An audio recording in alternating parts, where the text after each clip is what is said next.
आर्थिक सेवाओं, social service के लिए बजट के 32.84% का प्रावधान किया है। जनरल सेवाओं में 15.37%, आर्थिक सेवाओं में 21.53% बजट रखा है। बजट का शेष 30.26% हिस्सा पुराने ऋण के मूलधन व ब्याज की अदायगी पर खर्च होगा। राजस्व घाटा, रेवेन्यू डेफिसिट राज्य की जीडीपी का 1.53% अनुमानित है। राजकोषीय घाटा फिक्सिट राज्य की जीडीपी का 2.67% अनुमानित है, जो कि केंद्रीय वित्त की निर्धारित सीमा 3% से काफी कम है। राज्य की कुल डेबिट ऋण देनदारी 3,52,819 करोड़ संभावित है, जो कि राज्य की जीडीपी का 26.18% है, जो कि केंद्रीय वित्त आयोग की सीमा 32.5% से काफी कम है। हमारा जो राजकोषीय घाटा तथा कुल डेबिट FRBM एक्ट के प्रावधानों से काफी नीचे है।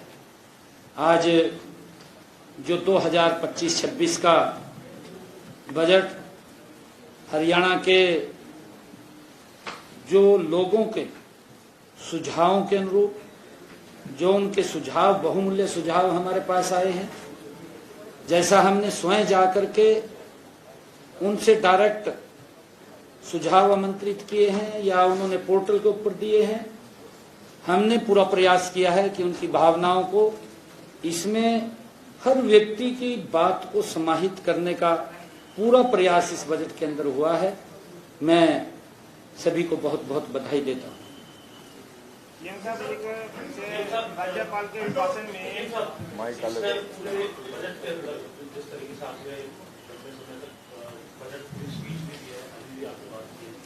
अभी आप लगातार आंकड़े भी बता रहे हैं, लेकिन इस पूरी बात को न करते हुए आपकी बजट स्पीच को भी जिस गवर्नर मैन ने नहीं सुना है, आपके मन के हिसाब से कौन से ऐसे बिंदु है जो आप बहुत कम शब्दों में ये बता सके कि आम जन जो है समझ सके कि बजट में क्या हमको मिला है? किस तरीके से? देखिए, वैसे तो ये बजट हर नागरिक, हर व्यक्ति के जीवन में एक बड़ा बदलाव लाने का ये काम करेगा, परंतु जो मेरे मन को भी, जो इस बजट को अगर हम देखें, हमने शिक्षा के ऊपर बड़ा जोर दिया है और हमने ये भी कहा है कि महीने में अधिकारी, जो फर्स्ट क्लास अधिकारी हैं, 2-3 घंटे वो स्कूल के अंदर लगाएंगे, बच्चों से बात करेंगे, क्लास भी लेंगे। हर विभाग का अधिकारी, एक बड़ा परिवर्तन, क्योंकि बच्चों को प्रेरणा भी मिलेगी। अधिकारी वहां जाएगा, उनसे बातचीत करेगा, बच्चा अधिकारी से बात करेगा। हर अधिकारी हमारा प्रदेश का स्कूलों के अंदर महीने में एक दिन 2 से 3 घंटे उसकी पूरी रचना योजना बनेगी, बना करके वो स्कूलों में जाएगा और जिससे कि बच्चों को उसका लाभ मिले।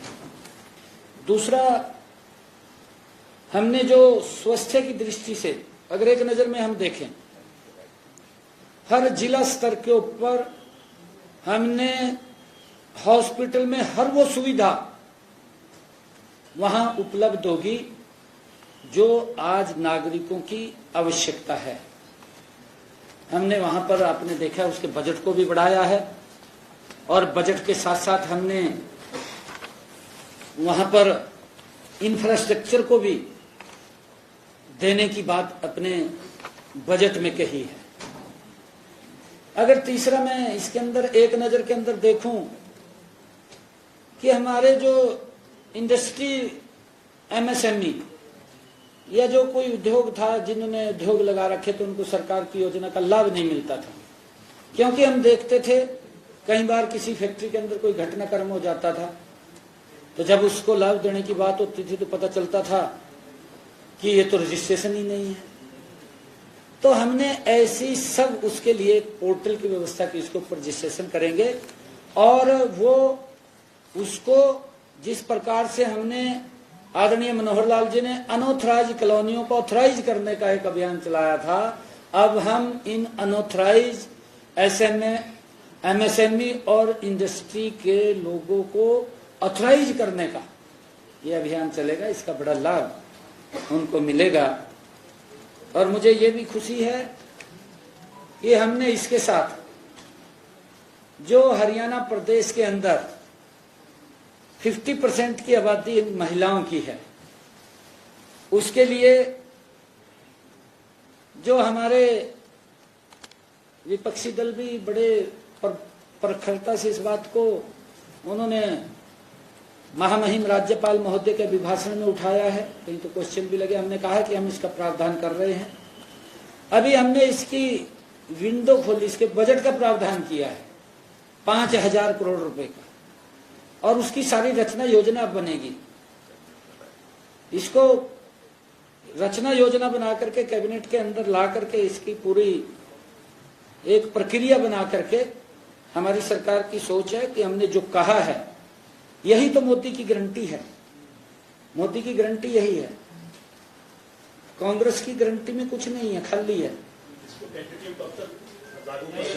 नहीं, देखिए इसी साल हमारा जल्दी से जल्दी है इसको, परंतु फिर भी क्योंकि रजिस्ट्रेशन भी होगा, उसका वेरीफाई भी होगा, उसका एक क्राइटेरिया भी बनेगा। क्राइटेरिया के अंदर हम चाहते हैं कि गरीब व्यक्ति तक डायरेक्ट उसके पास, महिला के पास पैसा पहुंचे। ये व्यवस्था हमने खड़ी करनी है और उसको लेकर के हमने आज बजट का प्रावधान किया है। इसका बड़ा लाभ हमारे प्रदेश की गरीब बहनों को वो मिलेगा।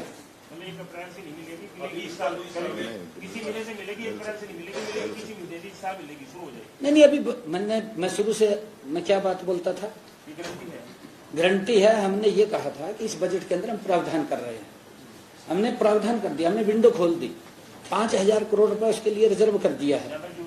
ज्यादा जरूरत पड़ेगी, मैंने कहा है कि अगर जरूरत पड़ी और बढ़ाने की तो उसको बढ़ाएंगे। हाँ, वो अधिकारियों को बोल दिया है, इसका सारी प्रक्रिया चालू हो जाएगी, गति से चालू होगी। यदि ये सारा प्रावधान ऐसा है, नहीं ये खोल दिया, अब देंगे हम, इसी वर्ष में देंगे, इसी वर्ष से शुरू हो जाएगा। क्योंकि अभी कैबिनेट के अंदर ये बात आएगी, कैबिनेट के अंदर इसके क्या क्या बिंदु अधिकारी बना करके कैसे कैसे इसको हमने करना है वो करके लेकर के आएंगे, उसका रजिस्ट्रेशन चालू होगा। चलो कोई बात नहीं, तो पता नहीं कब से शुरू हो जाए।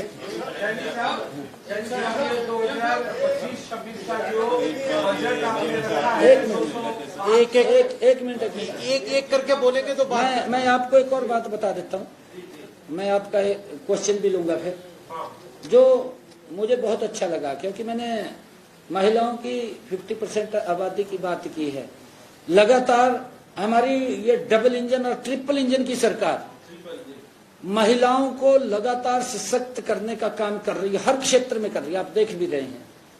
उनको किसी प्रकार की असुविधा न हो, उसको लेकर के भी हमारी सरकार तत्परता से काम कर रही है। हमने महिला चौपालों के लिए, जो हमारे पास महिलाओं की मांग आई कि आप वो चौपाल तो गांव में बना देते हैं, परंतु हमारे लिए कहीं चौपाल बैठने का स्थान नहीं है। हमने ये निर्णय किया है कि प्रथम चरण में हरियाणा प्रदेश के 754 गांवों में वो हमने चिन्हित किया है कि वहां पर महिला चौपाल पूरे हरियाणा प्रदेश में बनेगी, परंतु प्रथम चरण में 754 गांवों को हमने चिन्हित करके उनमें महिला चौपाल बनाने का निर्णय किया है।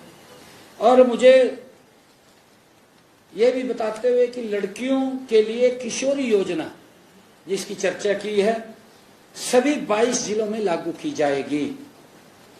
और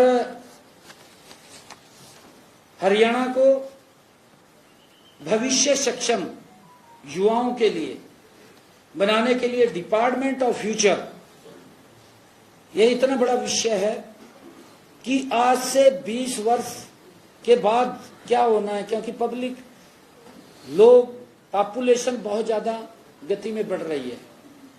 हमारा जो डिपार्टमेंट ऑफ फ्यूचर, हमारी ये सोच है कि आने वाले 20 वर्षों में अगर इतनी आबादी होती है तो लोगों को असुविधा ना हो, इसके ऊपर विचार करेंगे।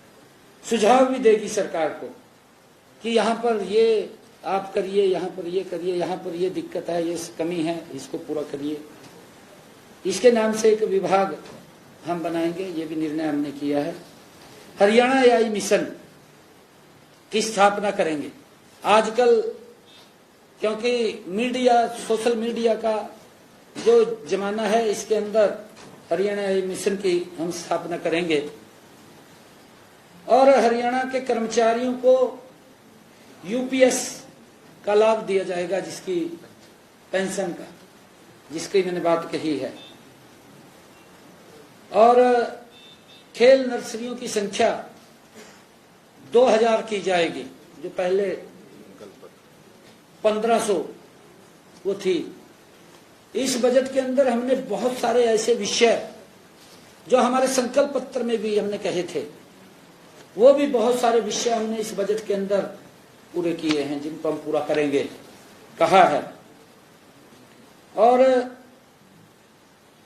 एक बहुत बड़ी योजना जो हमारे खिलाड़ी हैं, जो राष्ट्रीय अंतर्राष्ट्रीय स्तर के ऊपर जो खिलाड़ी अपनी प्रतिभा को दिखाते हैं, खिलाड़ी बीमा योजना लागू की है, कोई दिक्कत परेशानी ना हो। और एक मेरे बहुत ही दिल को छूने वाला जो हमने कहा है कि युवाओं को नशे से बचाना है, उसके लिए अलग मैंने नशे की रोकथाम के लिए फास्ट ट्रैक न्यायालयों की स्थापना की जाएगी, जिससे हमारा युवा नशे की तरफ न जाए। उसके लिए हमने अलग से बड़े उन युवाओं को कहा है और उसके अंदर हमने प्रावधान भी किए हैं। सीएम साहब स्टार्टअप के लिए आपने फंड्स का प्रस्ताव किया, तो उसमें वो क्या रूपरेखा होगी, कौन कंट्रीब्यूट करेगा, क्या प्राइवेट पार्टी निवेशक करेंगे या सरकार? ये बिल्कुल इसके अंदर लिखा है, हम इसकी पूरी रचना योजना बना रहे हैं, इसमें बिल्कुल लिखा है तो आप उसके अंदर देखिए, क्योंकि इसकी रचना योजना पूरी बन रही है।